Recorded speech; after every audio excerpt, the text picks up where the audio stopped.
And good evening. Welcome to the stream, everybody. Hello, hello, hello. How's it going out there? And Dave's already in there telling us to get wrecked. Dave, we were gonna come and do that, but I can't. I'm actually going out of town. It's my second anniversary, and that's the weekend we always take the kids away. So I will not even be at pre-release this year. So, and that sucks, by the way. And I'm going to a place where there are no game stores. So yeah, pre-release doesn't happen for the will this time. I'm gonna have to order. All right. Let's see. What do we got going on here? Oh, I don't need to be in here. I just need to be in sound effects now. I might have to change my shot later. I gotta figure this out. I've been playing around with the Stream Deck, so because now that I moved my office, I'm like, I want to play around with the Stream Deck and make it all like better. So, all right. Let's see here. And we're doing it live. So do it live. I'll write it and we'll do it live. Audio repeater. That's right. I can't hear a thing. That's why. You heard that, right? I did, yes. Okay, cable output to my headphones. Check, check. Aramis, talk. I don't want to. You can't make me. There you are. Now they can hear you. I don't think they could hear you before, so. All right. Welcome to Jurassic Park. Not anymore. Well, I bought the magic cards. Oh, you bought magic cards, Kyle? Awesome. Kyle's my co-host on Legends TV Talk.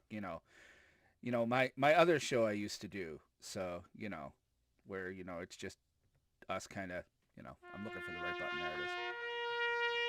Legends TV Talk. Rest in peace. Anyway, all right. So we've got a good show. You got Audacity open? Yes, Audacity is open. I have my beer, which is a return. It's a returning beer, one I've drank before, and I enjoy, which I used this weekend because I was out. I found a beer store where we were going, and it was terrible. All right. Let's see. That's ready. That's ready. Got the pro. I got the.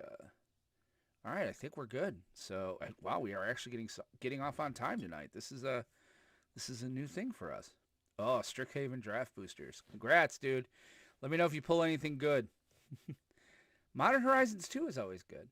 Modern Horizons 2 is also very, very good. If you can find it. Did you get anything else? You open anything else, or? What do you mean? Well, I know you opened the one on the first weekend. I was wondering if you found any more. No. Pulls. Okay. Well, we could save that for on there. All right. So put yourself over the red button. Mm-hmm. Oh, that's right. I have to do this that's right, because I have everything backwards now. All right. And I've got that. So, all right. Let's get this thing going. 3, 2, 1. Click.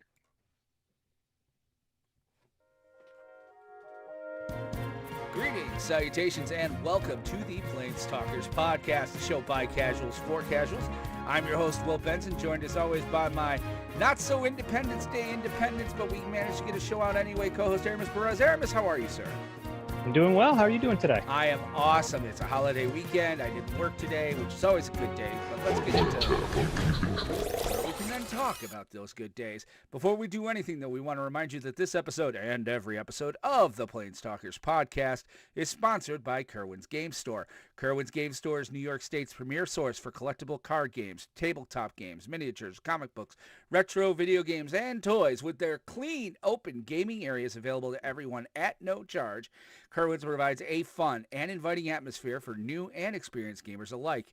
With their locations in both Catskill, New York and Poughkeepsie, New York, Kerwin's Game Store is 100% the absolute best place in gaming. Now, they have an awesome website, so if you don't live in those areas, you can also patronize them.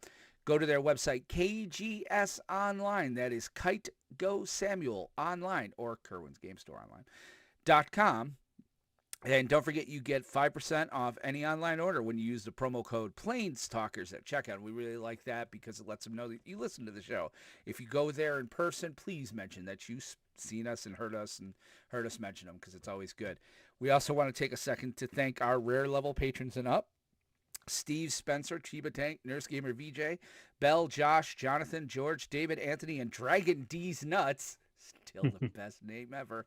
They're our rare level patrons. We thank them very much. We also want to shout out our mythic rare patrons, Ian and Johnny, and our newest mythic patron, Jake, who played with us last week, our returning champion. So, Nice. And we cannot forget to thank our extremely awesome producer, Jamie. So, Jamie, thank you as well. Very, very heavy and hearty thank you to you. So, these people help out the show in so many ways. We have our meeting. If you're a patron, and I've just announced your name, all right, Saturday night, we are going to have our Zoom call at 6 p.m. Okay, that is 6 o'clock Eastern time. We want you guys there. We're going to be talking about ways we can improve the Patreon program because, again, you guys called an audible on us and raised our levels. So now we have to figure out what the heck to do. But we also want to talk about the winner box. If you are familiar with this show at all, you know that every new standard release, we have a box to give away, and this time is no different. We are going to do another tournament. The info is going to come out by next week. The show next week will probably be very heavily involved with that, where we're going to talk about the format and what we're doing. So if you want to be a part of that, the best way to do it is to be a patron. Because the patrons will find out first. They will have the sign up first before anyone else, and then we fill in behind it. So, as well as patrons get first stab at our first game of Commander Craft. If we do 2 games, I do like to kind of sit a non-patron in the second game. But at the very least, they have this first stab at the first game. So, if you want to become a patron, you want to find out more, patreon.com/PlanesTalkers. But Aramis, we're still in untap, and I have to untap, so I am untapping an old favorite, the Elysian Space Dust. So, Okay. Very tasty, very good. And I have to ask you this very important question, sir. How the hell are you? I am doing very well. You know, it's a very nice holiday weekend. Yes, it was. Did some great stuff with the fam. You know, just enjoyed the weather, set off some fireworks, watch our neighbor set off very large illegal fireworks. Woohoo! Let's hear it first. But you know, it was good. They actually ended at a decent time, not like some of my friends who posted on Facebook that they had people setting off fireworks at 2 a.m, which is a total dick move. Kinda, but I can. It's a holiday. 2 a.m. is a little late. But it's a weekend, you know. Hey, Yeah. JVA, we just announced you, buddy. How you doing, Jake? We'll see you Wednesday, sir. We have to. But on that, everything was great. So how was your holiday weekend for the 4th of July, America? Well, it started out really kind of cool. Saturday, I went and saw some college friends. Like, we haven't seen each other. I think the last time we all got together was August of last year. We went to the same place. We found this really cool Verona State Park, which is right next to Sylvan Beach. And it's a smaller park, but it's like a little more underground, so not as many people know about it. So it's not like overly populated or anything like that. And we've realized that most of our people, since we all went to Oswego, most of our people, at least in the upstate region, that's a really centralized place. Like, it's all about a 2-hour drive for pretty much everybody. So we go there. We had a good time. Except, well, I might have had an incident. I was sitting in my chair. Uh-oh. And it's a chair that's supposed to support 400, let's say 400 pounds. Mm-hmm. It ripped. Yeah, it ripped. Down I went. So Chair. now the chair stayed outside through the winter. I think what happened was it dried out. The fabric dried out. But yeah, that happened. So I imagine there was some pointing and laughing. Oh, there was much pointing and laughing. And plus, my friend Erin, she has these tiny hands, hands that can go on your fingers. And I got to be honest with you, they love doing this because it's almost as bad as the clown thing for me. Like, they freak me the hell out. Like, every time she's got them, they freak me the hell out. And I was like, are you freaking kidding me with this right now? So, of course, she's sitting there. She's stroking my beard. And I'm like, just stop it. So, Awesome. yeah. So that happened. But, you know, and we're going to talk about this, you know, in Main 1. But I do want to hear about Friday. Did you get the Kerwins? I got the Kerwins on Friday night. Oh, we're going to talk about that then. That's very important. I didn't get any, gaming in, although I might have we might have a special guest for Commander Craft at some point. Ember, wants to, which is, they're the daughter of one of my best friends. So wants to play and they play. So I'm like, absolutely. You know what? We'll have you on get a webcam. Sure. So, other than that, it was pretty much, Sunday was nice and relaxing because Saturday wiped me. I was like it was 5 hours in the car plus, 4 or 5, and then it rained and you had to like rush out. And yeah, I was wiped Sunday. And then today was just kind of relaxing where my wife and I had ribs on the grill, nothing more American than that. And I sat in the hammock. Highly recommend sitting in hammocks. What about you? We already covered you. You talked to me earlier. It was all good. Yes. So let's go to upkeep. All right. So upkeep. Tonight we are obviously going to talk about, we're going to open with catching up on Friday Night Magic because we can end up talking about previews way over time, but I really want to spend some time talking about Kerwin's and how things went, the changes that happened there. And then we're going to go into the Forgotten Realms previews. We're going to talk a little bit about the mechanics, some of the cards. I'm excited for this set. It looks pretty good. I don't think we're going to have a combat. Main 2 is stated standard, and if there's time, we'll talk about the closing of the MMO that they had out there. What was it, Magic Legends? Magic Legends, yep. So, we'll hit that real quick. So we have a pretty full and good show tonight, so we might as well get right into main phase. Main phase. All right, main phase. So, Aramis, Friday night was the return of Friday Night Magic to Kerwin's game stores. Now, and right up on Front Street, even though we just said it, Kerwin's is 100% a sponsor of the show. But they're a sponsor of the show because it's also where Aramis and I really enjoy playing. So the fact that we haven't been able to get there and hang out and do Friday night in well over a year it was hard. And I would have been there this week if it weren't for the trip Saturday. So I want to find out, how did it go? Well, if you had gone, it actually would not have been that late of a night for you if you did the Commander. Oh. Yeah, it was over. It was over fairly quickly. I was out of there. I was out of there probably about 10 o'clock. How many played? 8, I think, so for 2 Commander. Tables of 4 or 1 table of 8? It was 2 tables of 4. Ah. So first of all, it felt great to play Magic against people. I could not even imagine. Like I was sitting there waiting for things to start, and I was chatting with some folks, and I was just like, this is nice. This is really nice. It is so good to see people back playing Magic again in person, because Arena and Spell Table can only do so much. Right. Arena and Spell Table got us through. Yeah, they got us through, but there's nothing like playing across the table from someone. The banter, the interaction, it's just there's something different about it, and it's so good to have it back. So the way that it worked, they had a standard queue and a commander queue. I signed up for commander this time. Probably going to sign up for commander next time too, just because this was a blast. Yeah, I'm thinking the same thing. They playing commander. They were using the new companion app, and okay. I believe for standard it went out without a hitch. It was a little bit wonky for commander the way that that the app wanted to do it, so they kind of had to mess with it a little bit, but they made it work. It was like a $10 entry, and everybody who entered got 2 packs, and then the winner of each flight got 2 packs. Oh. So they did 2 rounds, as it were. And like I said, I was probably out of there by around 10 o'clock. How'd you do? Here's the thing. I wasn't sure how it was all going to work when I got there. So I brought 4 decks because I wasn't sure, what was going to go on. So I brought Firesong and Sunspeaker.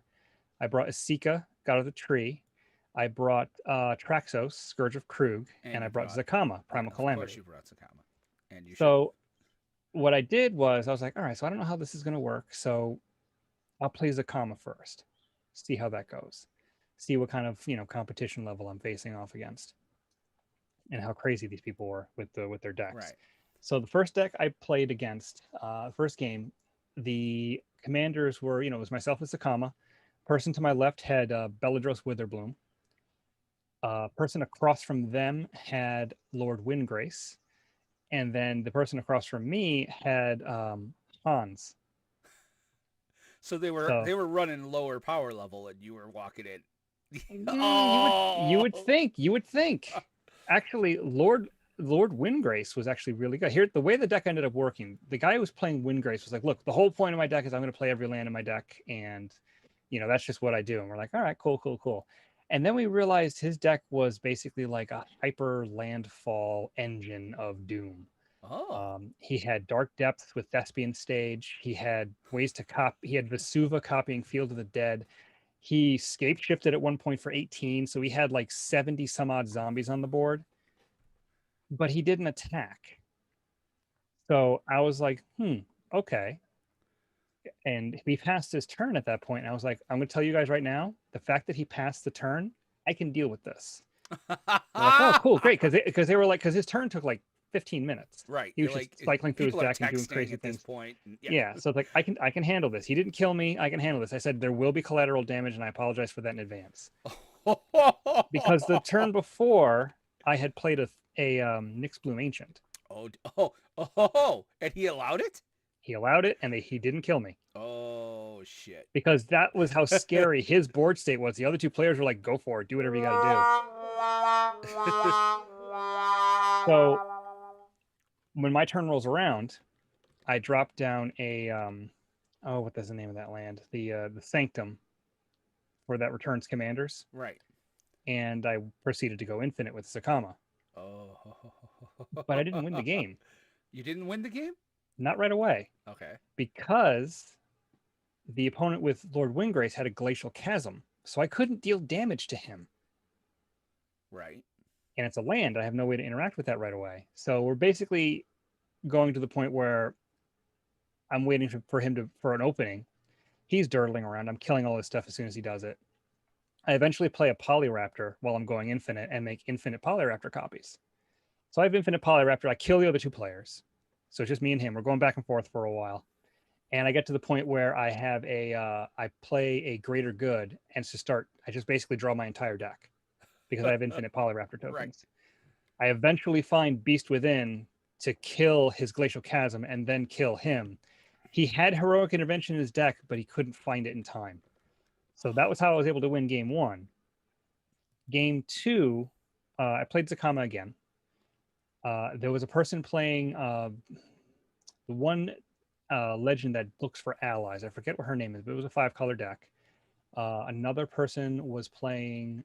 I played the same guy who played Hans again, so he was there for both games. And the other one played. It was Timna and something else. It was a partner deck, and the other commander was making a lot of was supposed to make Saproling tokens. That one was a little more traditional. I hung around for a while. Eventually got Zakama out, took over the board, and I didn't go crazy infinite or anything like that, but I was able to get like Zatalpa and just deal a lot of damage over the course of a few turns and win that game as well. Both games were close in that regard. It was a ton of fun. And like I said, I was probably done around 10 o'clock, home by 10:30. So it wouldn't have been a super late night for you. I know it's a hike. There was no way for me to know. I mean, I wouldn't have known we were either. up at 5, and I was out the door we were out the door by 7. Yeah, I had no idea how that was going to work because I'd never played Commander for Friday Night Magic. I wasn't sure how that was all going to work. So given that, I would say that definitely you can make these. They seem to end fairly quickly. I know that I've gotten permission already. I don't know what you're up to, but this is the non-kid weekend. So don't think I can come this weekend. I'll double check with the wife, but I don't think I can make it this weekend. Tell her you'll go on this cycle with me. It'll turn into this cycle because it's also the pay weekend. But the standard guys were still going. When I go is like we used to, every other Friday. I'm trying to work a different deal with her as far as hey Pammy. Speaking of, hey babe, we're talking about Friday Night Magic and yes, can Aramis come out and play?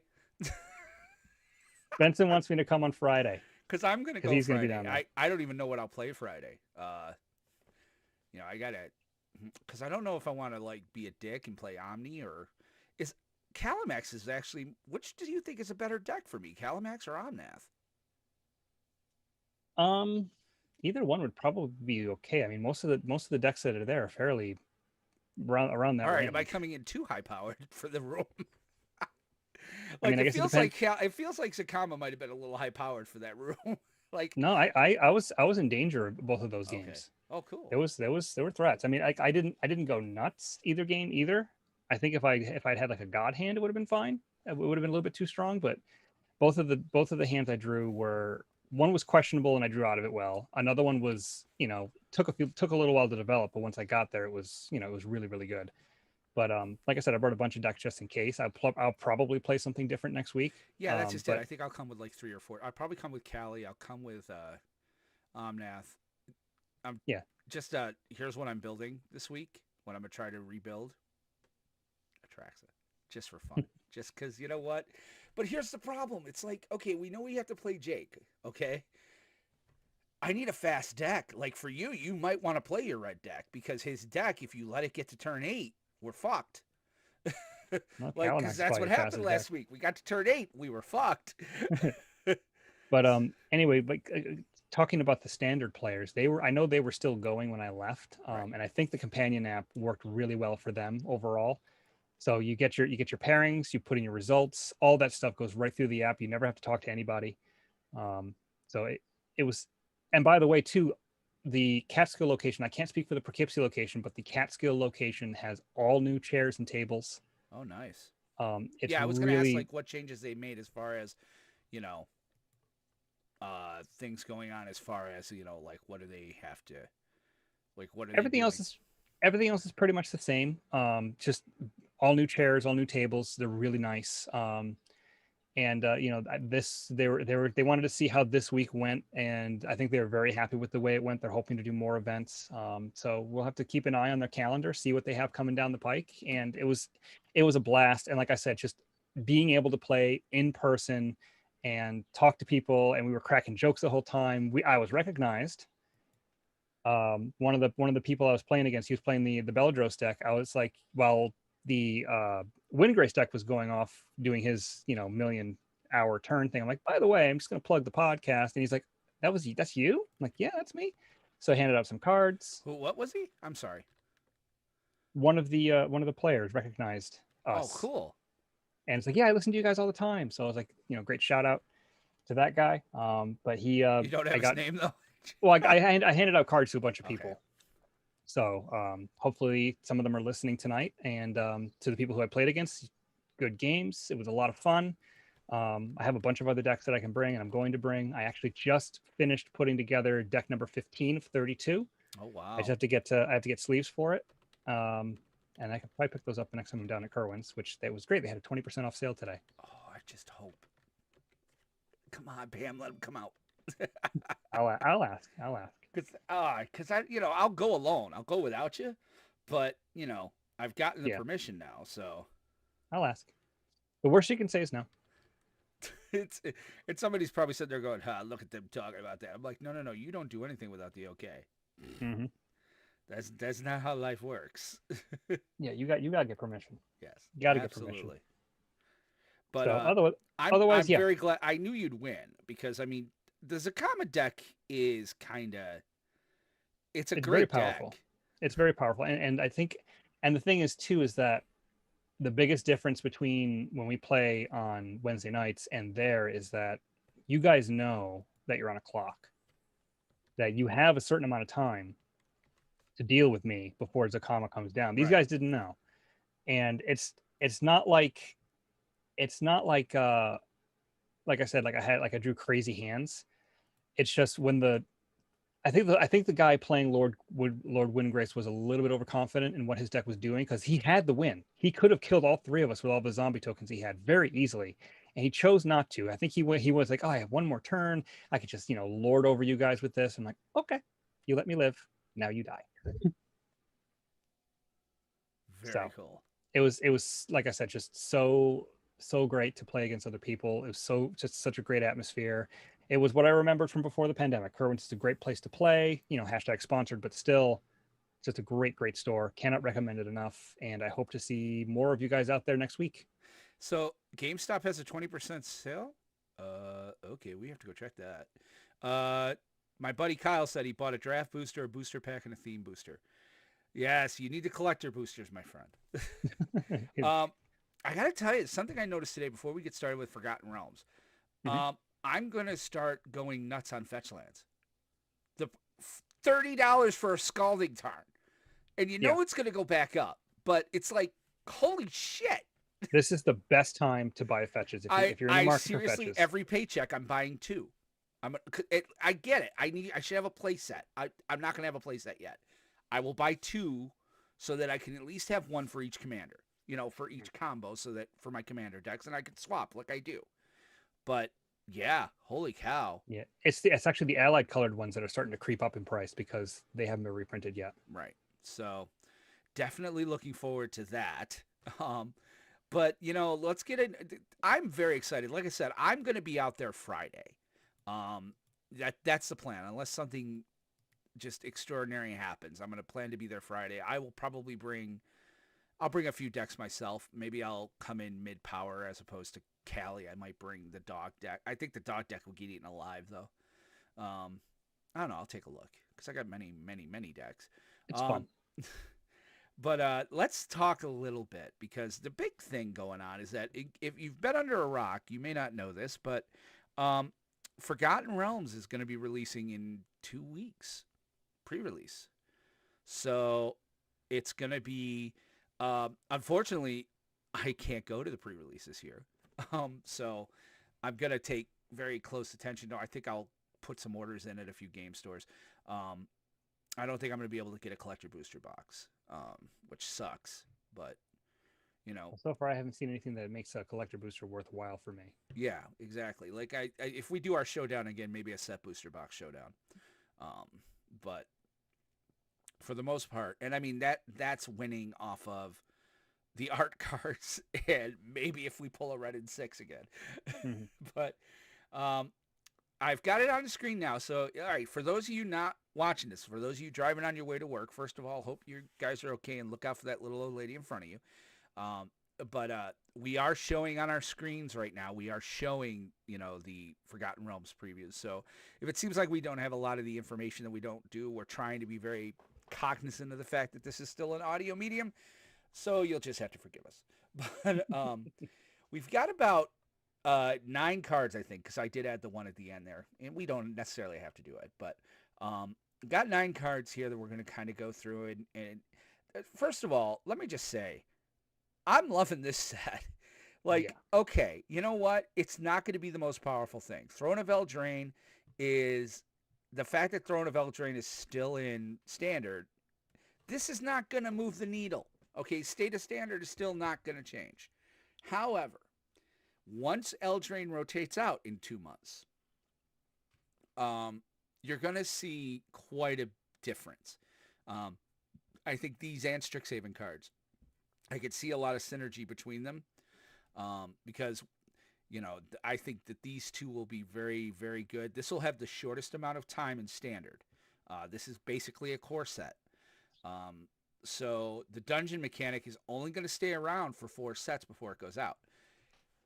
But in my opinion, they've done what we asked them to do, which is, for God's sake, lower the power level. So they did. And so this is, by itself and in a limited capacity, I think this set's going to be bonkersly, bombadly awesome. But I don't think it's going to move the needle in Standard. I do think it'll move some needles in Modern and Legacy. I think the dungeon mechanic in Legacy could do something. That's a weird comparison, because normally it's hard for sets like this to move the needle in the Eternal formats, whereas Standards where all the changes happen. Right, but I think the dungeon mechanic in Legacy could be interesting because it's uninteractable. It's not like you can stop it. So as long as you can cast a spell to venture into the dungeon for the next 4 turns, unless they don't find a way to venture, you could do some crazy. Legacy's a fast format, though. It really is. Well, it's going to be interesting.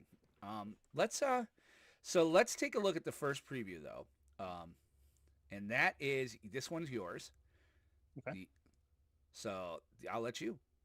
All right, cool. So the first card we're going to talk about today is a mythic rare from the set. It's Ebon Death Dracolich. This card is a 5/2 for 2 and 2 black. Legendary creature, zombie dragon, has flash and flying. It enters the battlefield tapped, which is interesting. And it says you may cast Ebondeath Dracolich from your graveyard if a creature not named Ebondeath Dracolich died this turn. So, so this is a card where obviously it's screaming like sacrifice or graveyard synergies. Right. It doesn't really care. It would be good in my Corvold deck. Yeah, it doesn't really care how it ends up in the graveyard. It's just hey, if it's there, I'm available for you. Coming into play tapped is an interesting drawback. Although I can kind of understand why they would do it since they gave it flash, and so it sort of has like pseudo haste.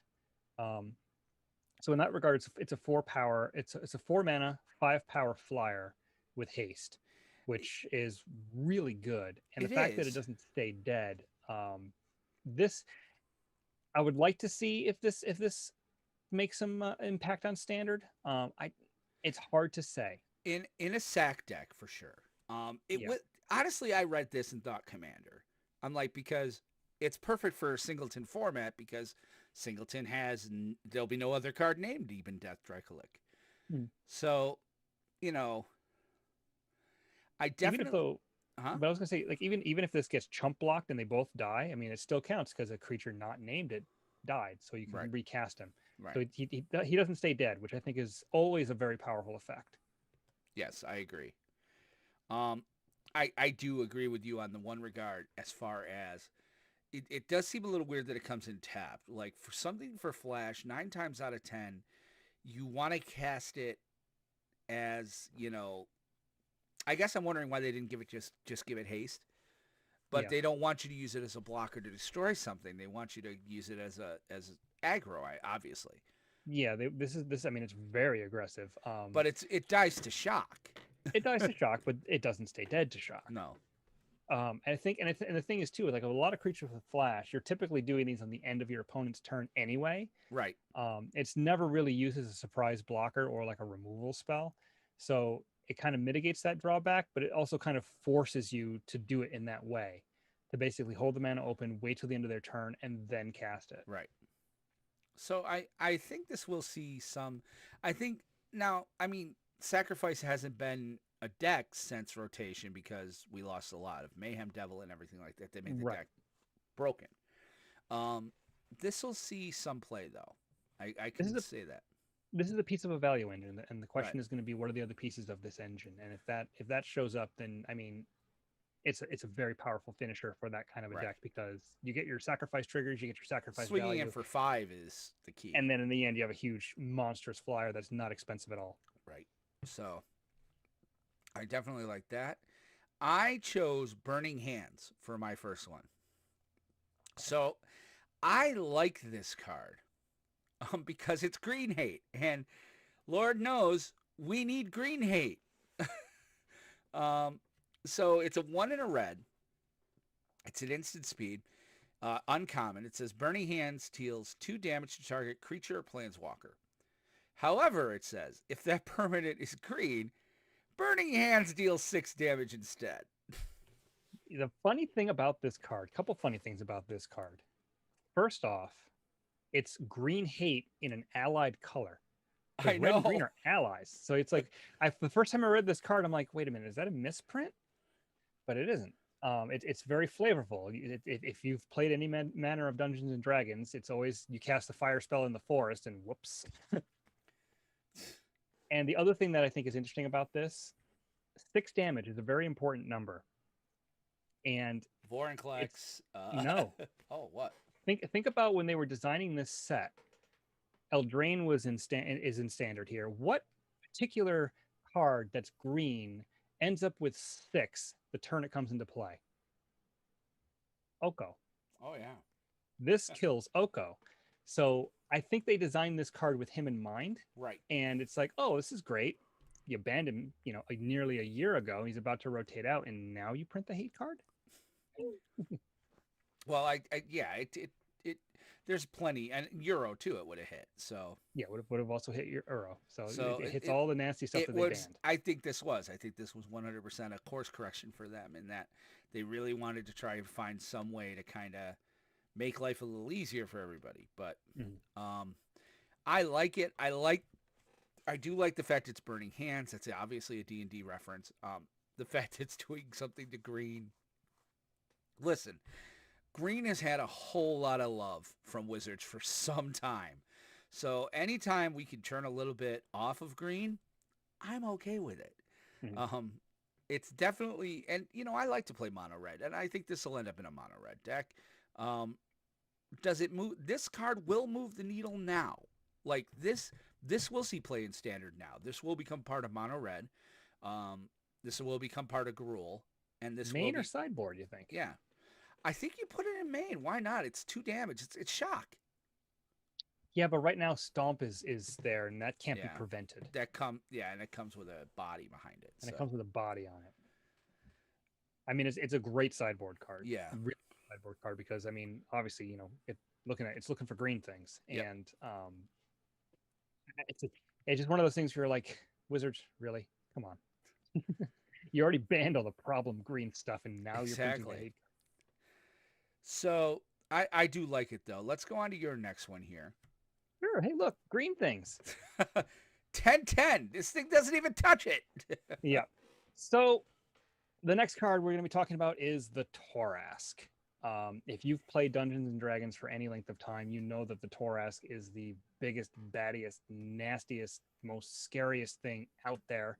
I believe you need to be able to cast a wish spell to kill it. Otherwise, it just doesn't die. I have a problem with this card, but we'll get to that in a moment. We'll read off the stats. I can tell. I think I know what it is. Go on though. So the Torask is a mythic legendary creature, a dinosaur, which is cool, dinosaur tribal. It is a 10/10 for Sakama. what's that? This will be in Sakama. No, it won't be in Zakama. Really? I don't think so. So it's a 10/10 for 6 and 3 green. The Torask has haste and ward 10 as long as it was cast. Now, ward is a new ability. If you guys haven't really been paying attention too much in the last couple of sets, came out with Strixhaven. And what that means is whenever this card is the target of a spell or ability an opponent controls, it's countered unless they pay an additional 10 mana. So essentially hexproof. And then whenever the Torask attacks, it fights target creature defending player controls. My problem with the card... It's not from your hand. No. Oh, I would have thought. That's not... I don't think it's strong enough. What? I think it needs to have... It needed to have like trample. It needed to have some other evasion ability. I understand that the whole point of the card is that, I believe the Torask, its single-mindedness is only on eating, so it sort of can get easily distracted. Right. But I can't see how a Saproling can consistently just get in the way of this and stop it from doing its thing. This is supposed to be like a realm-destroying apocalypse that walks around. So I feel like they tried the best that they could to make it flavorful. I think they missed the mark on this one. I disagree. I think it's Magic, man. We're not playing Dungeons and Dragons. But I mean, you put trample on this thing, and it's suddenly it's over. It's over. The game is done. On well, I mean, turn you look at Galta Primal Hunger. I mean, that's a 12/12 trample that can that come you up could for get two, out wicked for early. 2 mana. Yeah, For 2 mana. right. But that, and again, it was a different time though. Well, Rivals of Ixalan was also a fairly weak set. Yes. I think that this is actually perfect the way it is. I think the word 10's a bit much, but in that, if you're going to try to do any way to target it, technically any spell that's going to hurt it or get rid of it's going to need 14. I'm trying to think of a spell that'll exile it. I mean, even Swords to Plowshares is going to cost 11 mana. Yeah, 11. So that's what I mean. It's like 11 mana to exile something. It's it does make it so you can't cheat it into play if that's what you're after. right. Well, no, you can still cheat this into play. No, like if you can't like natural order this thing. Right. True. You have to cast it. Well, to get the ward and haste. And the yes. haste. Yes. I mean, Otherwise, it's a 10/10 with no evasion. right. Which I'm okay with. Again, I think that's where I think the flavor comes in, because I still think it will get cheated out. I think you'll find ways to cheat this out. I Yeah, think but people are going to be like, it's a 10-10. Like, why you wouldn't I? lose a lot. There are much better things to Oh, cheat out. absolutely. But Much better things to cheat out. in That are standard, not necessarily in standard, but you're not doing a lot of cheating things out in standard. true. Standard's So pretty fair in that regard. I mean, I'm I, talking like older formats. This will not see play. no, Commander, I'm sure somebody will find a home for it. this would be an interesting commander. I mean, it's very high costed. However, green is the color of ramp. Yeah, 9 mana is not a big deal for green. Like, interesting idea. Like, because if you put enough ramp spells in there, even if it gets knocked out, the commander damage and all that. But you put this in, yeah. Well, I was just saying, I just feel like for what this monster is, especially from the D&D side, I feel like there were more bells and whistles that could have been put on this, because they've done this with green mythic creatures before. Look at Questing Beast.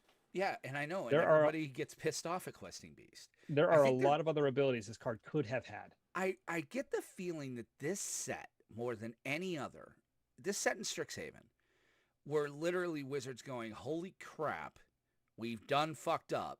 And here's our explicit tag. We've done fucked up. Oh, that was a while ago, bud. Yeah, I know. And we got to course correct. So they might have wanted to put trample and stuff on this. But if their goal is to kind of start to power standard down so it's fun again, if their goal is to kind of bring mid-range back, this is a perfectly costed and well-balanced card, in my opinion. It's not a mid-range card. Well, it's a mid-range 9. finisher. It's a mid-range finisher. No. I think so. 9 mana, no. A 9 mana that comes in and swings for 10. 9 mana that comes in and swings for 10. That you need to have 14 mana to kill. Yeah, but you can, if you have a way to generate 1/1s, right, block it all day. Right, but that's it. And there are 1,000 ways to give it trample. Yeah, but it's just it should have had something else. It feels like it's missing something. It Death needs touch I think something. it needs the combo. Otherwise, it becomes too powerful for the standard that they're building. Let's again put this in a post Eldraine standard. 9 mana. It's post Eldraine. 9 mana. That's the problem. I think for 9 mana, you should be getting more than what but you even are. post Eldraine has a shit ton of ramp. Okay, Cultivate survives, I think, rotation, does it not? No. Oh, okay, right. Because this is a core set. Oh, yeah, you're right. So, but seriously, this will. It's not that it's bad. I don't think it's bad per se. I mean, it's an interesting card. It's a fun card. I feel like they left things on the table for this card that didn't need to be, especially if they're powering things down. I think this they're could have been bumped gun-shy. up a little more. I think they're gun shy. Maybe. I do. I think they're looking to. I think what they're trying to do too is that they want to make standard. Here's the thing: other than Kerwin's, all right, in our area right now, nobody's playing standard. Nobody's playing standard. Nobody's doing Friday Night Magics for standard. Hell, Professor Bonds is only doing modern. And I'm like, nobody's played modern in over a year. Now, Modern Horizons is great, and it's kind of brought modern back a little bit. But, you know, Commander is kind of where Magic went in Jumpstart. Like, nobody's playing standard right now. And so if Wizards want standard to be the format again because of its high rotation, then I can understand why they powered this back a bit. And I'm okay with that. Because I'd rather see them pull back off the gas a little bit. I know you're a big fan of keep their foot on the gas and ban what you need to, but bans feel fucking horrible. All right. Yeah, but I mean, like I like pushing the power level without making mistakes, and I feel like this was pulling back a little too far. It's possible. It's an interesting question. I do think it'll still see play. It'll show up in green stompy decks. Absolutely. Standard green stompy. Green Stompy is an aggressive deck that wants to close you out quickly. It doesn't want anything that costs more than like 5. But if it can't close you out quickly, then Tarask is a great finisher. It's too expensive for standard. Commander, it'll find a home. Yeah. It's too expensive for other constructive formats, though. 9 mana is too much for it, and it does too little for the mana. I mean, because you look at Questing Beast. Yes, I know different power levels, different world in that regard, but for 4 mana, you're getting 6 different abilities. Yeah. time will tell on this. I think we'll see. We'll see how this rolls out. All right. So my next one that I chose. By the way, you might notice with mine, I moved my way up. I started with an uncommon, then I moved to a rare, and you were like mythic, mythic, mythic. I was like, Hey, you just shit. said I 4 know. cards. No, I'm just kidding though. I chose Long Rest. So this is for 3 green and X mana value, and it's a sorcery. It's a green sorcery saying return X target cards with different mana values from your graveyard to your hand. If 8 or more cards were returned to your hand this way, so 11 mana, your life total becomes equal to your starting life total, and then exile Long Rest. Mhm. I love the flavor of this card. I do. I love the fact that, okay, like they want mono green Stompy to kind of run forward and run hard. But what I love is like, they're like, and yet if I'm almost dead, as long as I've got 8, as long as I got 11 mana, turn 11, all right, and I got 8 different cards with different costs in them, I'm going to return them to my hand and start over. You realize how hard that's going to be to pull off? Oh, Because absolutely. if you're moving 8 or more cards, that means you need something in your graveyard that costs 0, 1, 2, 3, 4, 5, 6, and 7. Right. Or 1 through 8. Right. That's like Zero's mythical, easy because of magical land. Christmas It's land land. recursion. But it's possible. It's much more likely in Commander, which is why I chose this one. This seems more Commander flavored. This is Commander through and through because Yeah. again, if you want the full effect, 11 mana. Right. The game should be over, especially like you keep mentioning Stompy. Stompy is a deck that that wants to win by turn 5 or 6 at the Right. latest. I know. And I agree with that. 11 mana is like they may not even be playing 18 lands in their deck. So 11 is a real big, Well, I think they're playing real 24 huge lands ask. in their deck because you still need mana. Yeah, but it's like mono red. It plays a very light land to what it to what it can cast. This is definitely a commander card. This is a end of the game. It's been going for a while. You got all sorts of goodies in your graveyard. You basically refill your hand, reset your life total, and if you survive to the next turn, you've got basically the best stuff in your yard ready to go. I feel like for if it was that much mana, I feel like you should have been able to like put the cards onto the battlefield or cast 1 or 2 of them without paying the mana cost, something like that. Right. Resetting your life total is all nice, but this is expensive for what you want. If you want to go for the full 8, I mean, if it's X equaling 2 or 3, it just says different mana values. It doesn't say it has to be mana value X or less. So if you have a couple of more expensive cards you want to get back, you can set this at 2, pay 5 mana, get 2 of those expensive cards back, and then go from there. So it's versatile in that regard, and I like that. The big effect is splashy and nice. Won't see play in standard at all. No, it's Commander. We'll see play in Commander. It's a good card for Commander. I think it's a very good card for Commander. And you can kind of tell Wizards is kind of changing their designer space. Like they're building for Commander these days. All right, let's go on to your next card here. I love this card. Which, by the way, before we talk about this, understand this: the D20, folks. A D20 is a randomized die with 20 sides on it. It is not the spin down life counters you get out of your bundles. Okay, moving on. Actually, they mentioned something about that. I think they said if you're in sanctioned play, you have to use an actual random D20. Yes. So, and the reason we're talking about this, guys, is because this card is asking you to roll a 20-sided dice. It's one of many cards in this set that are doing that. Yep, it's a I new love. mechanic for the set. So the card is called the Deck of Many Things. This is one of my favorite cards from the set. It is a mythic rare, legendary artifact for 5 colorless mana.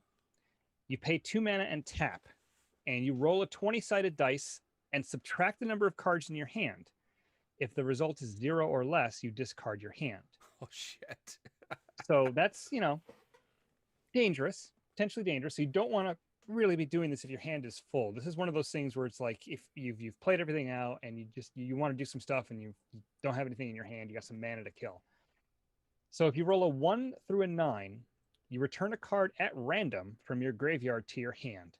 That could be awesome, could be not so great, but it's stuff in your graveyard, so it's likely things you've either used or would have liked to have seen that got countered or destroyed or whatever.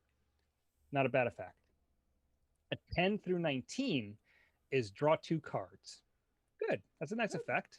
50-50 shot pretty much of drawing 2 cards. I'll take that for 2 mana. That's really good.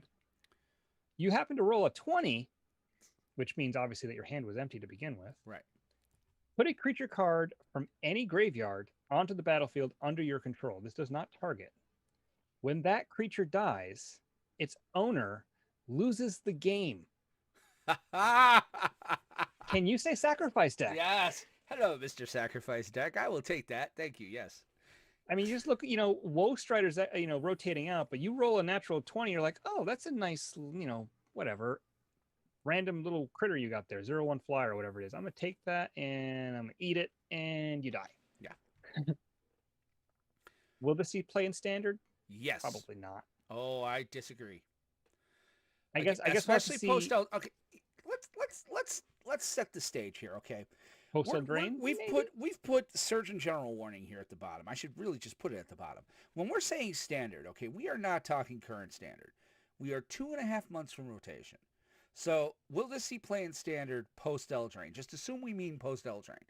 I think post Eldraine, abso-fucking-lutely, this will see play. Yeah, I could see it. Way too. Are you kidding me? With the Codex, it's got flavor as hell with the Coniferous Codex. Like, I think there's enough artifacts in both sets right now, Strixhaven and this.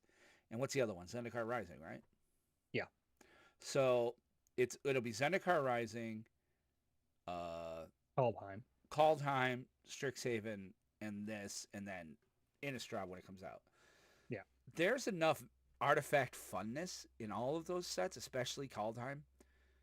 I could see an artifact tribal coming your way, and if that happens, this will definitely be in it. I don't know about artifact tribal, but the fact that it is an artifact and a colorless artifact means that you can theoretically put it into any deck that it'll fit into. Yeah, I love the mechanic of this. I like the way they're doing the D20 mechanic. I hope they keep it. As I understand it, from what I'm hearing, the pre-release set is only going to come with 1 dice, but the spin down won't be spin down. It's going to be a 20 side. If that's the case, that's awesome. Because not everybody who plays Magic plays D&D and vice versa. Right, yeah. Like, I have a full metal dice set that I use because I love it. Yeah. But I love this. I love this card. I think it's very good. I love the 20. Which it's supposed to be like that. You roll a nat 20, you're supposed to do. I mean, nat 20 is, it's called a crit hit in D&D. Like the fact that you rolled a nat 20 means crazy shit happens. Like, you end up doing double damage on shit and all sorts of crazy stuff. So I'm all for it. Of every one of the D20 cards I've seen so far have been like, yeah, those would be fun. I think it'd be really great and limited. Twice. I'm really upset I can't play pre-release because I'd love to play this in pre-release. Yeah. I'd love to play the sealed event for this, but what are you gonna do? It's vacation. I'll admit I had to read the card twice when I first saw it because I thought it said that you lost the game, not the owner of the card you took, and I was like, wait a minute, this is terrible for a 20. And then I read it again, and I was like, oh. And then your brain starts going, wait a second now. There's ways to abuse this.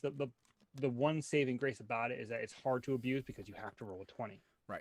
I do think in Commander there are plenty of cards that let you do a double roll on things though. Nothing with dice. Not with dice. Not at least. Well, I mean, there might be silver bordered stuff. Because this is the first time dice rolling has been in black. I thought there was. Okay. That's coin flipping. Okay. Yes. Yeah, that's different than this. I mean, we roll dice in Commander just to, because it's easier than seeing a coin. Right. But I know there's a card in here that lets you ignore dice rolls, so they're sort of building that into it a little bit. But this is the first black bordered set that has dice rolling as a mechanic. But they've done a really good job integrating that into Magic. Now, the other thing is, and the reason I bring this next card up is I feel like they're making Treasure Tribal a thing. Mm-hmm. I brought out Treasure Vault, an artifact land, which, by the way, I love the fact we're returning to, like, really freaking bonkers lands. Between Modern Horizons and this, love it. Treasure Vault is an artifact land. You can tap it to add a colorless. XX tap, sacrifice Treasure Vault, and create X treasure tokens. There are so many treasure dependent cards, not just in this set, but in the last two sets, that this is like Goldspan Dragon. It like synergizes with almost everything in here. Galazeth Prismari. Yes, like I'm telling you right now, Wizards they're going all in on treasures this cycle. I love this card. I think this card has so much value as far, and again, if you go back to, let's see, the Tarask. Hey, I just made 10 treasures to be able to target your fucking Tarask.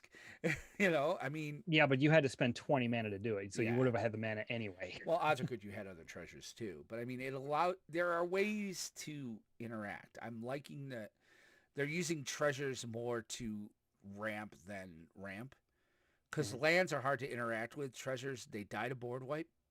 So Well, and they're also a one-time use. right. So I'm all about it. I do like this land. I think it's flavorful. I think it's good. I think it has the old school Dungeons and Dragons style too, and I haven't seen it yet, but it's one of the rare lands. It probably does. Yeah, it probably does. I like. I mean, it's in a sense it's a mana doubler. It takes a turn to get there. So for a combo deck, this will be pretty good. It's maybe something that wants to like storm off. Yeah. This will be in Calamax for me, 100%. Yeah, if you have ways to generate treasure tokens like this would actually be good in my Admiral Beckett Brass deck. I run what was it, Mechanized Production and Revel in Riches. Yeah, if you have Revel in Riches, you need. All right, I'm gonna spend my 20 mana to make 10. Yeah, 20 mana your end step. Yeah, 20 mana, win the game. Oh shit! Yeah, that would have to that. Ooh, that. I mean, luckily that is flavorful. It's very flavorful, but again, luckily, if that's the angle you're going towards, it's 20 mana. Yeah. And if you see, listen though, in later games of Commander, 20 is not hard for us. No, not at all. And it's just it's 20 mana. So I like this card a lot. Your next card, I think this is your final card. Yeah, I kind of cheated on this last one because it actually references 2 other cards. Yes. So I'll mention those as well quickly. So the last card that I picked is another mythic rare. It is the Book of Vile Darkness. It is a legendary artifact for 3 black mana. So here's your first clue that it does crazy things, because traditionally anything that's cost triple black is usually kind of nut. Triple any color. Yeah, but triple black is, that's Necropotence, that's Doomsday. Right. Those are really iconic cards. So this is pretty cool. So at the beginning of your end step, if you lost 2 or more life this turn, create a 2/2 black zombie creature token. Tap, exile the Book of Vile Darkness and artifacts you control named Eye of Vecna and Hand of Vecna. I'll get to those 2 cards in a second. Create Vecna. Okay, it's fine. You create Vecna, a legendary 8/8 black zombie god creature token with Indestructible. It gains all triggered abilities of the exiled cards. Now, the 2 other cards is talking about the Eye and Hand of Vecna. The Hand of Vecna is a legendary equipment artifact for 3 that says at the beginning of your combat on your turn, equipped creature or a creature you control named Vecna gets +X until end of turn, where X is the number of cards in your hand. And the equip cost is pay 1 life for each card in your hand, or you could pay equip for 2. The other card is Eye of Vecna, a legendary artifact for 2 colorless mana. When Eye of Vecna enters the battlefield, you draw a card and you lose 2 life, which will trigger the Book of Vile Darkness. At the beginning of your upkeep, you may pay 2 colorless mana. If you do, you draw a card and you lose 2 life, which again triggers the Book of Vile Darkness. So if you have the book and these 2 artifacts, you exile them. Vecna is an 8/8 indestructible god with all of those abilities, and yeah, it's pretty cool. I like that they do that every now and then, where they have a card reference other cards, and if you get them all together, put them together, Captain Planet, Voltron your way to some crazy thing. Good stuff. It's very good stuff. I like it. It's Urza. You said Voltron. You said Voltron. I did say Voltron. It feels like it's Urza. It feels like, Vecna, he's Urza. He's like, I'm going to do crazy shit. I like this card a lot. I do think this will see play. No, it's a lot of moving parts. I think that's the one problem with it. It's a lot of moving parts. Individually, I think it's decent. You get, if you have a way to use their life as a resource, again, this is a good commander card. Yeah. You can generate some zombos, and if you happen to get the other two pieces out, then yeah, you got a really good finisher. I could not agree with you more. This is yeah. This think is it's- one I of think their it's a really little- better cards. Yeah. It's a little too cute for standard, I think, but it's really cool. I like it. I love the flavor of it. I chose for my last one, and then I chose a different one for the last one. I chose another dragon because there are a lot of dragons in this, but Dungeons and Dragons, folks. It's in the name. This one's called Old Gnawbone. He's a 5 colorless, 2 green creature, legendary creature dragon, flying. Whenever a creature you control deals combat damage to a player, create that many treasure tokens. And how big is this dragon? He's a 7/7. The big boy. But imagine if you have, Tarask, who's doing 10 at haste and getting all of those. It's not 1 for each. It's you get 10 for Tarask. You get 7 for Old. I just got 17 treasure tokens. Yeah, you're small braining this. Yeah. If you have Goldspan Dragon, everything gets double. No, you're still small braining it. Think Okay. Nyx Bloom Ancient. Oh, 7 dear. Black Lotuses? Sure. Sure. Yeah. Now here's the problem is, I mean, in a commander deck, obviously every slot is important. This costs 7, makes a bunch of mana. Nyx Bloom costs 7, makes a bunch of mana. Can your deck afford to play both? That's going to be where the green mage is going to be like, do I want the dragon or do I just want triple mana guaranteed? I'd take the Nyx Bloom over that because of the I fact kind that of play both. I would honestly. play don't know. both, but I think Nyx Bloom is better in that Nyx Bloom. Again, treasures can die to almost any board. Well, so can Nyx Bloom Ancient because it's an enchantment creature. Right, but there are ways. Heroic intervention, it still works. Would save the but- treasures too, yeah. Yeah, but it's a little harder to get. It's a little easier to get rid of because usually there's a wrath that's destroy all artifacts. I mean, shit dies to artifacts. Yeah, but normally when it does that, it normally takes the enchantments with it. So again, Oh. it would kill Nyx Bloom. True. The thing is that if you manage to get both of those in play and you haven't won the game yet, something is definitely wrong. And I'll say this for Old Gnawbone, okay? All right, so say they do get rid of all the enchantments and artifacts. Okay, on my next combat, I'm gonna do it again. Yeah, because you still have a 7/7 flyer. Yeah, And that's here's the 10, thing too. 10, It's, yeah, Here's the thing. It's green Yeah. with a 7/7 flyer. it's a That doesn't flying green never spell. gets flyers. It's beautiful. I love this card. I put this in the list last week when I saw it. I think I texted you and said a green flyer. What the fuck is this? Like, I love this card. I think it's one of the best cards in the set. This is a mythic. This yeah. is definitely a mythic. And so I'm all for it. I do think it'll see play. And finally, I put in a last Planeswalker. Planestalker. I did throw in, because he came out today, and I just kind of wanted to talk about him. I'm not sure if he's amazing yet or not, but he's like the 4th Planeswalker. Like, there's a lot of Planeswalkers in this deck. Again, it's a core set. That's why. Okay. There's 5. Yeah, one in every Yeah. play. I think the white one they previewed today, which is actually Bahamut. Okay. So this is Morden Caden, and he's 2 blue, 4 colorless. Legendary Planeswalker, obviously. His +2 ability comes in with 5 loyalty. +2, draw 2 cards. Put a card from your hand on the bottom of your library. Sure. -2. Good plus ability. Yeah, it is. -2, create a blue dog illusion creature token with this creature's power and toughness are each equal to the twice number of cards in your hand. That's great.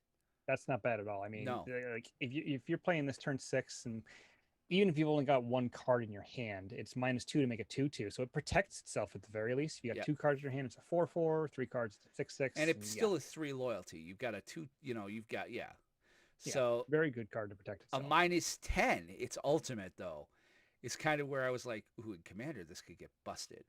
Exchange your hand in library, then shuffle. You get an emblem with you have no maximum hand size. Now, on one hand, that sounds amazing. That's a Commander ultimate. You are not going to use that in Standard because the last thing you want is, okay, so this is turn 6. So you get this out turn 6, turn 7, turn 8. You're going to need 2 turns to get it up to ultimate. 3 turns. Turn 9, yeah. Yeah. So turn 9, you might be able to ultimate this.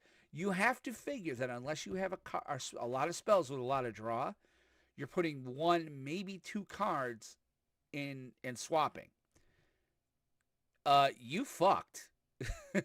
in a world of rogues, you in trouble with that. Yeah, I'm in danger. Like that does not end well for you.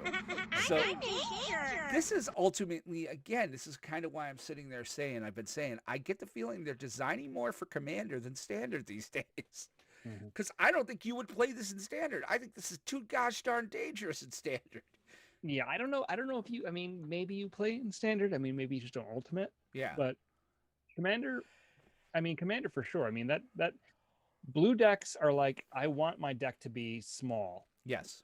So, hey, Laboratory Maniac, Thassa's Oracle, Morden Kanan's going to slot right into Oh, those decks. you put Morden he's Kanan in expensive. with a 6 mana's Thassa's a lot. Oracle deck. But if you can protect him, you don't have to go through all the crazy bullshit of finding your combo and digging through a bunch of cards and da-da-da. You're just -10. Ugh, there's my hand. Okay, that's there. Oh, look, that's And you -10 before you tap any mana. So you -10, Yeah. you probably have 10 or 11 mana available. Yeah. So you can go, Laboratory Maniac and Thassa just to double make sure that you win the game right away. So this on that regard, if coming from a Commander perspective, I don't like that they put that ultimate on there because I don't like decks that win that way. Right. I'd rather, damage or something else. Just being able to go, oh, whoops, my entire deck is gone. I guess I'll try to draw a card and just automatically win. Yeah, basically. But on the other hand, I mean, there are ways to take care of it. Yeah. Yeah. So that's kind of our previews, though. And look at that, we're right at 1 hour. I mean, we called this one. But that's kind of how we've got things going right now. So, again, so far this set is amazing. And next week we'll probably only have 2 cards apiece, maybe 1. I do want to do our pre-release primer we like to do, kind of talk about cards to look for and stuff. So, it's weird that Wizards only gave us a couple of weeks of previews before pre-release. Usually there's 3. Maybe if they stop releasing a set every other week. Yeah, tell me about it. like Modern Horizons 2 has been out for 2 weeks. Yep. 2 weeks. Yeah. And we're already almost on to Forgotten Realms being completely spoiled and done. And then there's Secret Layers thrown in, and there's Innistrad coming later on. I mean, oh my God, guys. Dude, shut the fuck up. You're a content creator. This is all amazing. I know, but my poor wallet. All right. So with that in mind, let's, that's kind of our main one. Let's go to combat. No. And then we go back to main. What are we going to argue about? All right, so main phase, state of standard, real quick. Here's the state of standard, folks. It's the exact fucking same state. Apparently, I've had too much to drink. It is the exact fucking same state of standard as it's been. Sultai, Prismari, Night Adventures. Although Jeskai Tempo is making a run. Creeping up again? Yeah. This is I can't say that I hate that because I think this deck is amazing. I do too. I was very surprised about that when I saw that. I was like Mono Red has fallen out of top 5. It's now like 8th. Oh, I'm so sad. I know, really. I could tell. So heartbroken. I could tell. So please go away, Embercleave. Yeah, Embercleave needs to die. So state of standard right now, it is still kind of in flux, but here's the thing. It's boring as fuck. I'm sorry. I know we're a standard podcast. Standard's boring. All right, Sultai Control is boring. Prismari midrange, it's okay, but still kind of boring. Naya Adventures, boring.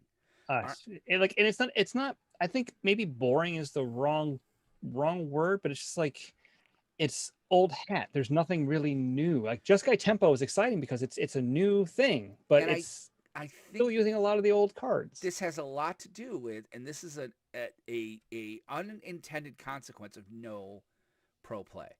Like previously, we've gone through. You and I have been doing this show for 3 seasons now. We've gone through many sets of standard rotating, new things coming in. When we had pro play, and when they were playing decks, we would be able to see new decks show up even late in the season before a new set comes out because somebody managed to spike it at a tournament. And you're like, holy, like Mono Blue Tempo comes to mind. When Mono Blue Tempo happened 2 years ago, okay, like it was Autumn Burchett.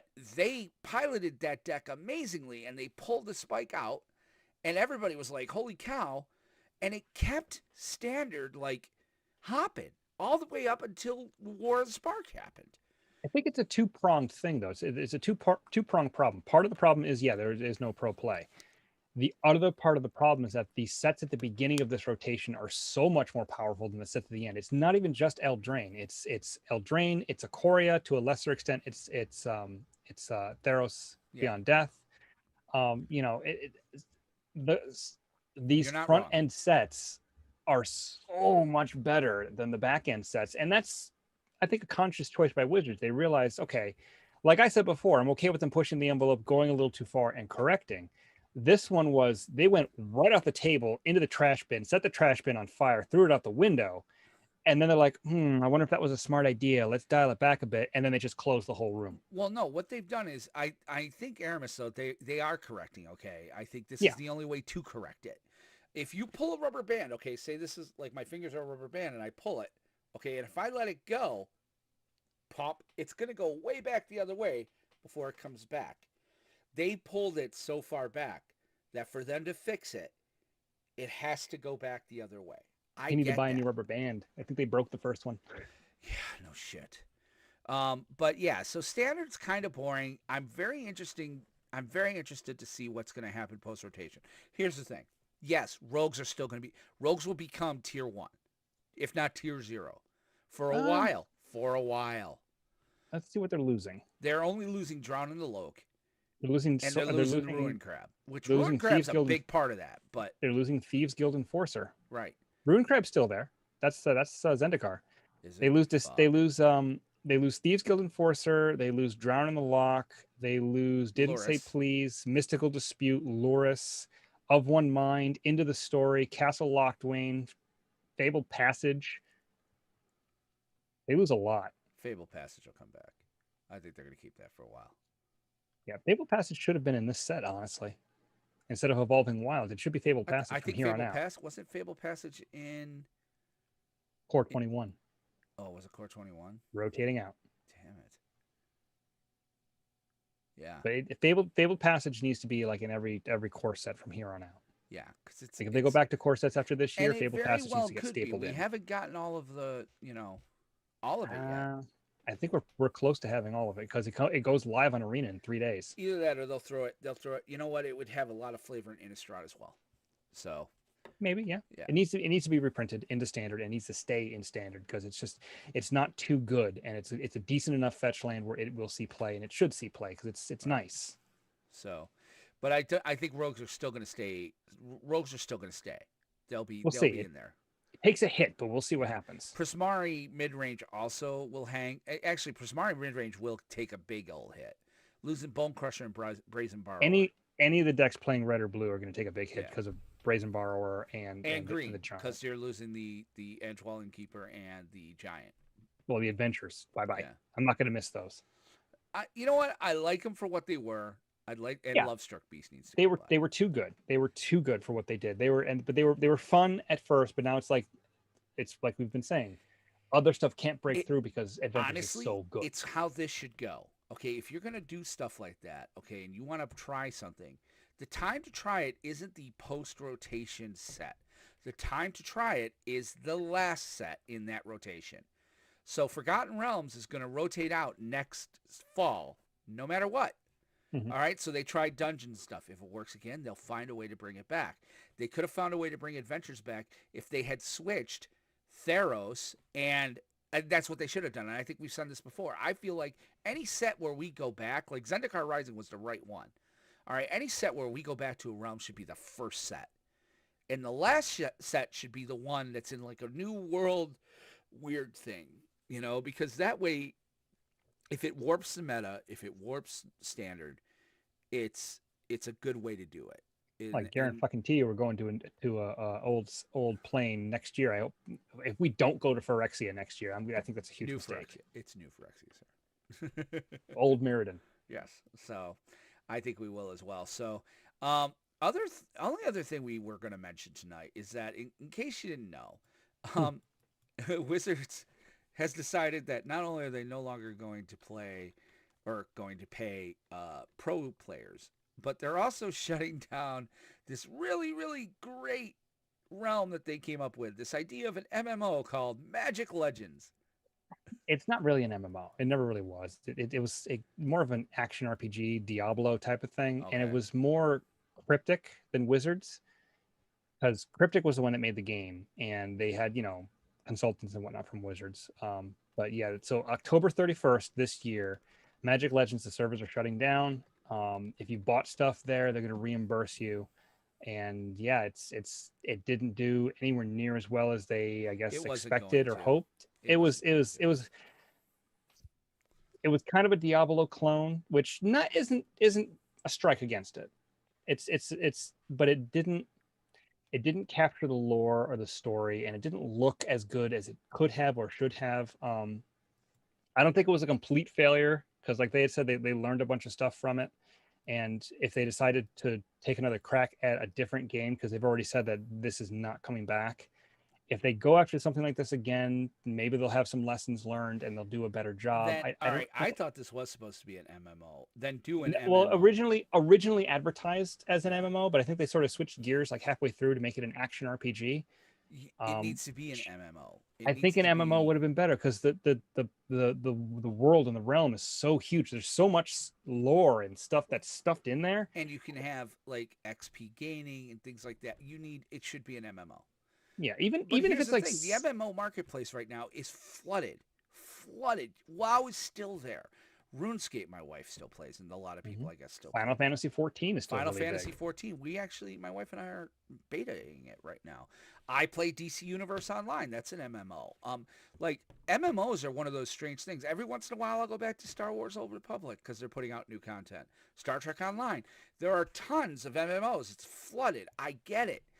But that is the only way this is going to work that doesn't involve the cards, So, and You know what they we should didn't talk do? this week about the big event. We talked a few weeks ago about the event they were doing for Historic, so I didn't want to help that back up. But that's still going on. I think that goes on this week. So, if you want to play Historic cards that were banned, Yeah. then now's the time. What they should do is redo the old Duels of the Planeswalkers. Make that a modern iteration of that, because that game is still, like, people are still pirating that game Yeah. on Windows to play it, because I remember that game. It's good.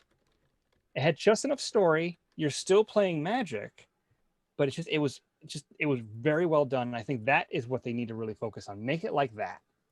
Wasn't that the game I was playing in the? Was that what I was playing in the when we met?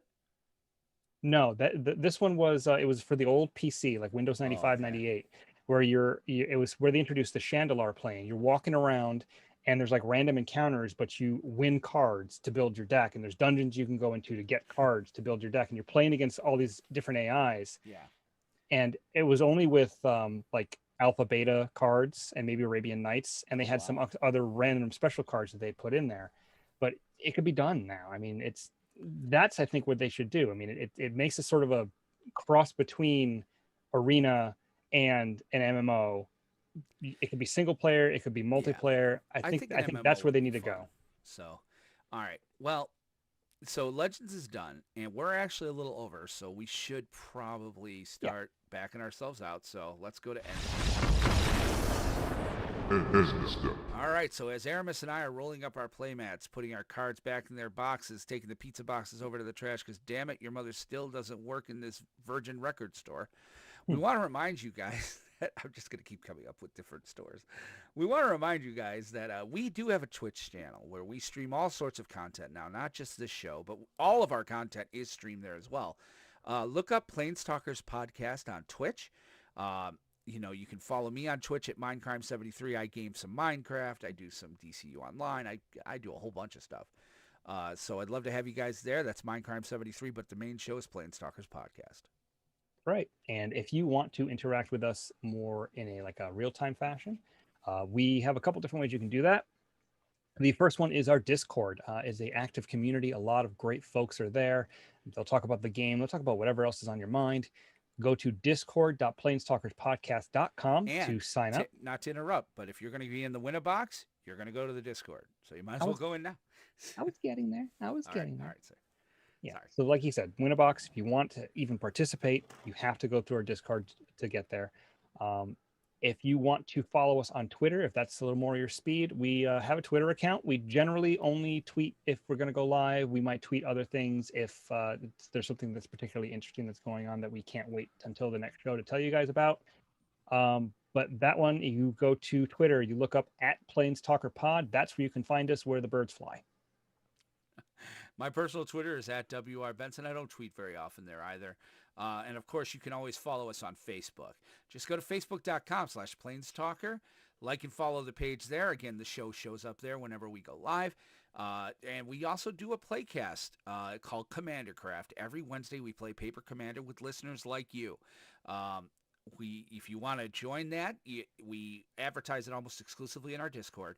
Our patrons get first stab on Monday nights until Tuesday morning. Tomorrow morning, I'll open it up to any listener. Right now, we have one slot open for a patron. Tomorrow, if I haven't filled it, any listener could take it. And if not, a listener could play in second game. Just go to look up Commander Craft. It'll be here Wednesday nights at 7-ish Eastern. We'd like to put the ish on it. And this week, I don't know what I'm playing, but I know that Aramis can't play Zakama. So no musical shout out with your personal Twitter? You know what? We're running a little over, and again I forgot that this Elysian space dust is a little potent, and I can't string two thoughts together right now. Oh jeez, I'm not drunk to you, but I ain't driving. Yeah, man. Anyway, so the last way to contact us is through email, which is kind of old school these days, I guess. And we also will see your smoke signals, and feel free to send a raven. Yeah, especially ravens. Carrier pigeons are they're not even in fashion anymore, and they're extinct. But yeah, so you can send us emails. We will read them on the show. If you have a question about the show, question about Magic, comment, a suggestion for a topic on the show, we'd love to hear from you. There are 3 email addresses you can reach us at. The first email address goes to both of us. That is podcast@planestalkerspodcast.com. If you want to email Will directly and recommend him a beer or something else that, maybe something with a little less octane. Maybe something a little less octane. Maybe some O'Douls. Fuck off. I ain't drinking it. No. Beer doesn't taste that good to where you're like, wow, I just got to have this non-alcoholic version. No. You want to lick pipes and not have the after effect. That's when exactly. I stopped licking frogs when I stopped getting high.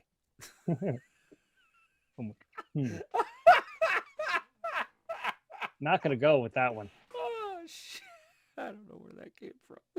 So anyway, I really don't know where that came from. If you want to email Will and talk about his various substance abuse issues, you can go to will@planestalkerspodcast.com. If you want to email me and recommend places where I can go and hide from him, because it's just scary at this point, you can email me at Aramis, ARAMIS, @planestalkerspodcast.com. And don't forget, we value our patrons, but if you want to help the show and it's just not something you can do right now, what would really help the show is if you went on to iTunes and left us a review. Now, not everybody runs an iPhone. I get that. However, what you can do is download it to Windows, find us in the podcast music store, look up PlanesTalkers, go in there and leave us a 5-star review. Believe it or not, that does so much to put eyes and ears on the show. than even anything else we do. So thank you guys for doing that, those that have done it. But on that note, we want to thank you guys for listening and hanging out with us tonight. We will be back Wednesday night with Commander Craft, where we will be trying to take Jake down before he goes for 3, as well as having all sorts of fun. We thank you for listening. We thank you for hanging out. And we want to remind you guys that we value you and remind you to always keep some of your mana on tap because you never know when you need it. Take care and have a great week. Bye-bye.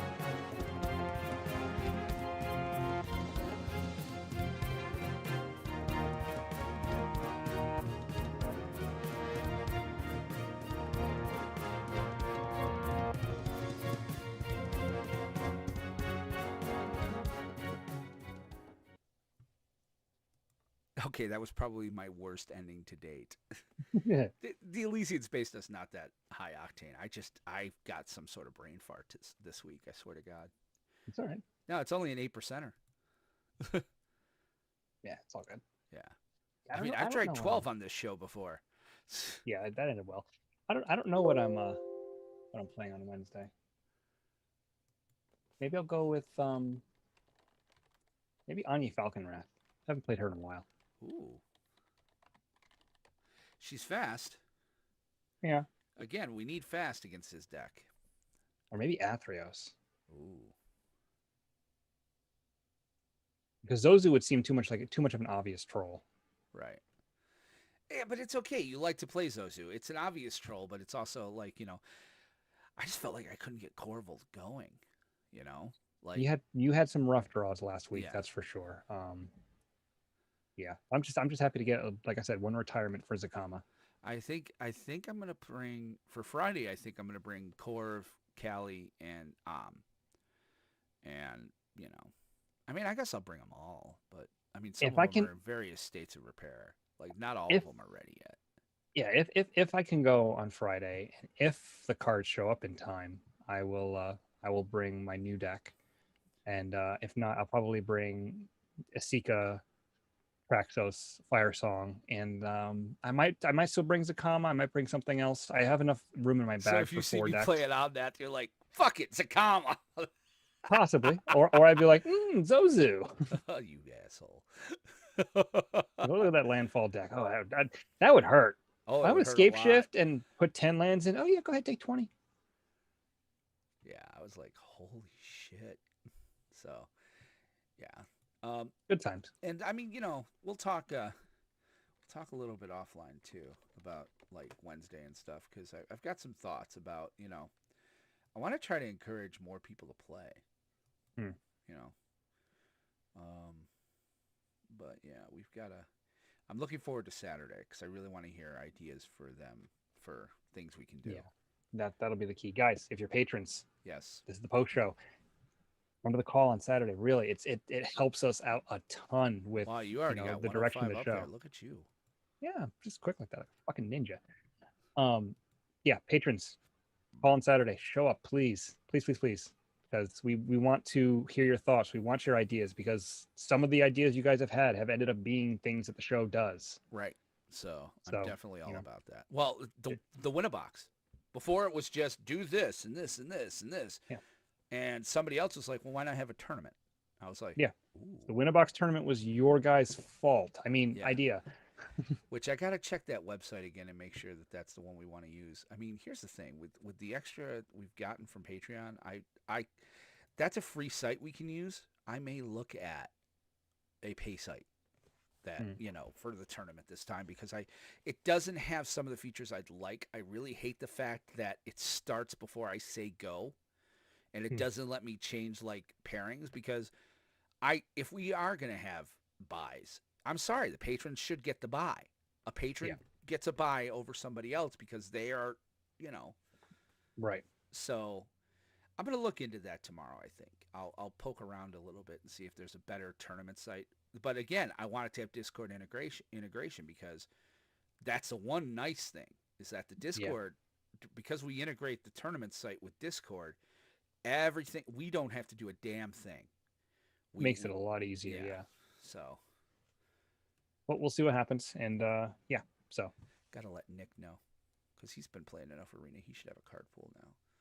So, what are you thinking for format though? I don't know. I wouldn't I don't mind know, doing I wouldn't mind doing post rotation standard.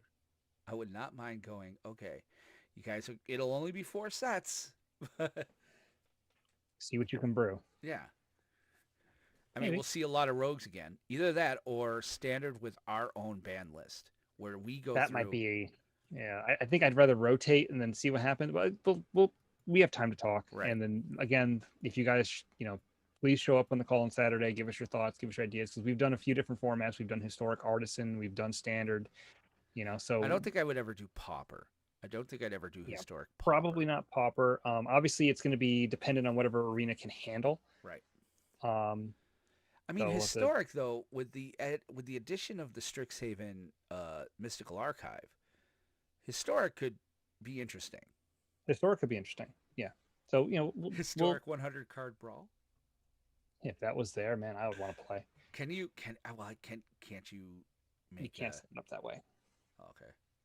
Not that I know of. I I'm know they checking now. mentioned. I'm actually looking to open arena here and be like, can I Yeah. challenge somebody to historic 100 card brawl? They mentioned that they changed the way that the deck looks at suggesting lands if you have 100 cards. Yeah, because that was a So, pain in the ass. I was like, wait, I only have 24 lands. Oh, this ends badly. that's why I go to EDH rec in that regard, because it'd be like, hey, what's a good mana base? Yeah. And then you just sort of substitute where you can. Oh, all right. My stuff's up there. So Mine should be good at this point. yeah, so. you're good. It's already there. I already saw it. So, all right. I guess we can shut this bad boy down for the night. And we got one listener on each of our platforms. So, guys, thanks for watching. Thanks for hanging with us. It was really so cool. We will. You know what? Yes, you heard Arena open, folks. I just want to see. Oh wow, Mirror ends tomorrow. That sucks. It was just this weekend. Yeah, it's a very short event, and it's like, it's too bad. That's stupid.